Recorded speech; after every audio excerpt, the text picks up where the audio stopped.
जब बात देश की आवाम की होगी तब बात हिंदुस्तान की होगी। नमस्कार, मैं जिब्रान जरार खान। देश की राजधानी दिल्ली में हिंसा हुई और इस कदर हुई कि सदियों तक ये जख्म नहीं जाएंगे। नागरिकता संशोधन कानून के पक्ष और विपक्ष में शुरू हुआ झगड़ा इतना बढ़ गया कि देश का दिल बुरी तरह जल गया। ऐसा जला कि आग की चपेट में मासूम बच्चे, बूढ़ी औरत सब आ गए। उत्तरी पूर्वी दिल्ली में हिंसा में अब तक तकरीबन 45 से ज़्यादा लोगों की जान जा चुकी है और सैकड़ों शख्स इस वक्त घायल हैं, गंभीर रूप से घायल हैं। अब तक 123 एफआईआर लिखी जा चुकी हैं और 623 से ज़्यादा उपद्रवियों को हिरासत में लिया गया है। लेकिन अगर जले हुए मकान, लुटी हुई दुकानें, मरे हुए अफराद को देखकर एक दफ़ा हम ये सोचें कि आखिर दंगा करने वालों को हासिल क्या हुआ, तो यकीन जानिए खामोशी के अलावा कोई जवाब नहीं मिलेगा। इस हिंसा में हिंदू भी जला है और मुसलमान भी जला है, लेकिन कहीं ना कहीं समुदाय से ऊपर अगर हम सोचें तो इंसानियत जली है। दिल्ली पुलिस के ऊपर लगातार सवाल उठाए जा रहे हैं। सवाल ये भी उठ रहे हैं कि जब दंगा इतना बढ़ गया था तो 144 ही क्यों लगाई गई। जो कर्फ्यू 2 दिन बाद लगाया गया, शायद वो सोमवार के दिन ही लग जाता तो कहीं ना कहीं ये जाने नहीं जाती, ये कभी ना भरने वाला नुकसान ना होता। दिल्ली के जिस कोने में ये सब हुआ है, मैं वहीं रहता हूँ। मैं आपसे बयान नहीं कर सकता, अपनी आंखों देखा बयान। मैंने देखा है लोग कैसे जल रहे थे। नहीं बयान कर सकता कि कैसे लोग मेरे सामने मर रहे थे, कैसे लोगों के घर जलाए जा रहे थे, कैसे दुकानों में लूटपाट हो रही थी। ये खौफनाक मंजर मेरे आंखों के सामने देखा था मैंने सब, और मैंने इंसानियत को मरते हुए देखा था।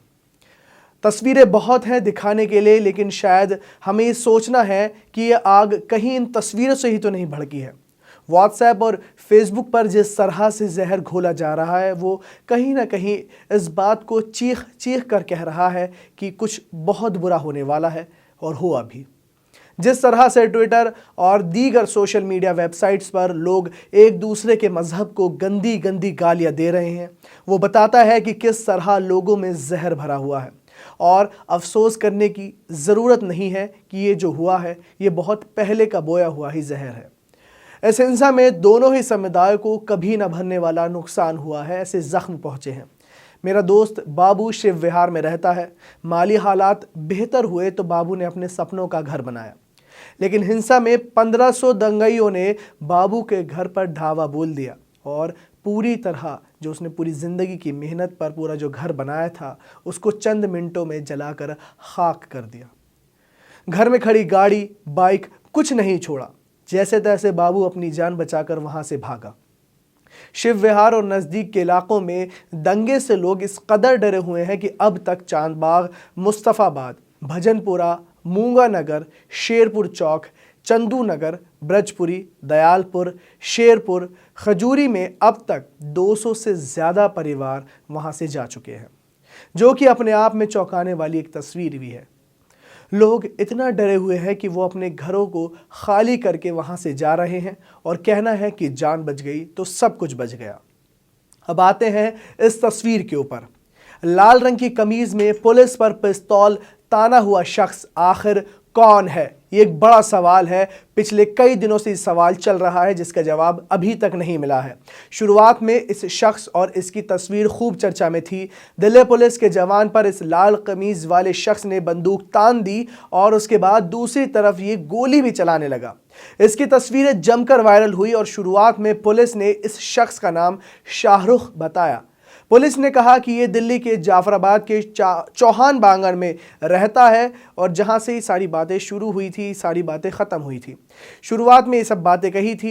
ये बात भी आई कि पुलिस ने इसको गिरफ्तार भी कर लिया है और अब बात बिल्कुल बदल गई है।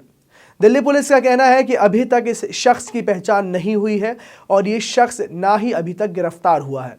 इसके बाद सोशल मीडिया पर फिर से एक तस्वीर घूमने लगी और इस बार शाहरुख बताए जा रहे इस शख्स का नाम बदल दिया गया। इस बार इसका नाम अनुराग मिश्रा बताया गया। लेकिन अभी तक दिल्ली पुलिस के हाथ खाली है। इस शख्स को लेकर ना तो इसकी पहचान है और ना ही ये खुद है। अभी तक नहीं मालूम है कि इसका नाम शाहरुख है, अनुराग मिश्रा है या खुदा जाने क्या है। हिंसा की जांच के लिए क्राइम ब्रांच की 2 स्पेशल इन्वेस्टिगेशन टीम बनाई गई है। इनके लिए 2 डीसीपी भी नियुक्त किए गए हैं, लेकिन जिन डीसीपी को नियुक्त किया गया है वो पहले ही सवालों के घेरे में खड़े हुए हैं। दरअसल पिछले दिनों राष्ट्रीय राजधानी में हुई घटनाओं में दोनों ही डीसीपी जॉय तिर्की और राजेश देव पर गंभीर आरोप लगे थे। शाहीन बाग में नागरिकता संशोधन कानून को लेकर चल रहे विरोध प्रदर्शन के दौरान गोली चलाने वाले युवक कपिल को डीसीपी राजेश देव ने आम आदमी पार्टी का सदस्य बताया था। चूंकि उस वक्त दिल्ली में चुनाव सिर पर थे, इसलिए आम आदमी पार्टी क्राइम ब्रांच के इस खुलासे से आग बबूला हो गई थी। आम आदमी पार्टी की शिकायत पर चुनाव आयोग ने डीसीपी राजेश देव को कोई भी संवेदनशील पोस्टिंग ना दिए जाने का आदेश जारी कर दिया। दूसरे डीसीपी जॉय ट्रिकी ने जेएनयू हिंसा में आरोपियों को फोटो रिलीज कर कहा कि ये वाम दलों के संबंधित हैं। इसमें एबीवीपी से जुड़ा कोई नाम है ही नहीं। हालांकि उन्होंने एबीवीपी को क्लीन चिट नहीं दी थी, लेकिन जॉय ट्रिकी ने जो जांच की थी उस पर विपक्ष और सिविल सोसाइटी के सदस्यों ने जमकर सवाल उठाए थे। अब दिल्ली हिंसा की जांच की जिम्मेदारी भी इन्हीं दोनों अफसरों को मिली है। वकील प्रशांत भूषण, योगेंद्र यादव और आम आदमी पार्टी सांसद संजय सिंह के अलावा कई दूसरे लोग भी एसआईटी के गठन पर सवाल खड़े कर रहे हैं। प्रशांत भूषण ने अपने ट्वीट में लिखा है कि जो पुलिस अफसर दिल्ली हिंसा की जांच करेंगे वो ही जामिया और जेएनयू मामले की जांच कर रहे हैं। चुनाव आयोग ने डीसीपी राजेश देव को सख्त टिप्पणी के साथ दिल्ली विधानसभा चुनाव से दूर कर दिया था। अब उसी डीसीपी को दिल्ली हिंसा की जांच के गठित एसआईटी का हेड बनाया गया है। किसी का घर जला तो किसी का घर लुटा, किसी की जान गई तो किसी की जिंदगी हमेशा हमेशा के लिए तबाह हो गई। लेकिन एक सवाल है कि इससे हासिल क्या हुआ? हिंदू समुदाय का कहना है कि उन्हें मुसलमानों से कोई गिला शिकवा नहीं है, और हूबहू ऐसा ही मुसलमानों का भी कहना है कि उन्हें हिंदुओं से कोई शिकायत नहीं है। चांदबाग और अशोक विहार में दोनों ही समुदाय ने एक दूसरे के धर्म स्थलों की रक्षा की और एक दूसरे की जान भी बचाई। ये बात अपने आप में कहती है कि इंसानियत अब भी जिंदा है। आपसी भाईचारे को बढ़ावा देने के लिए दिल्ली में ही लोगों ने एक साथ आकर एक दूसरे की मदद की। एसआईटी का गठन हो गया है, लेकिन क्या नुकसान की भरपाई हो पाएगी? क्या असली गुनहगारों को सज़ा मिल पाएगी? ये एक बड़ा सवाल है जिसका जवाब शायद ही हमें कभी मिल पाए। फिलहाल दिल्ली हिंसा रुक चुकी है, लेकिन दिल्ली में जो हिंसा है उसके जो ज़ख्म है उसे भरने में भी बहुत वक्त लगेगा। पंजाब केसरी परिवार की आपसे अपील है कि आप दिल्ली के या भारत के जिस भी कोने में रहते हैं वहाँ पे आपसी भाईचारा और सौहार्द को बनाए रखें।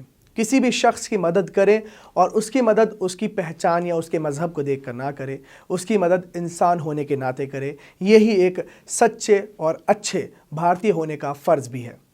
फ़िलहाल बात हिंदुस्तान की में इतना ही। मैं कल फिर हाजिर होऊंगा, तब तक के लिए देखते रहिए पंजाब केसरी.com।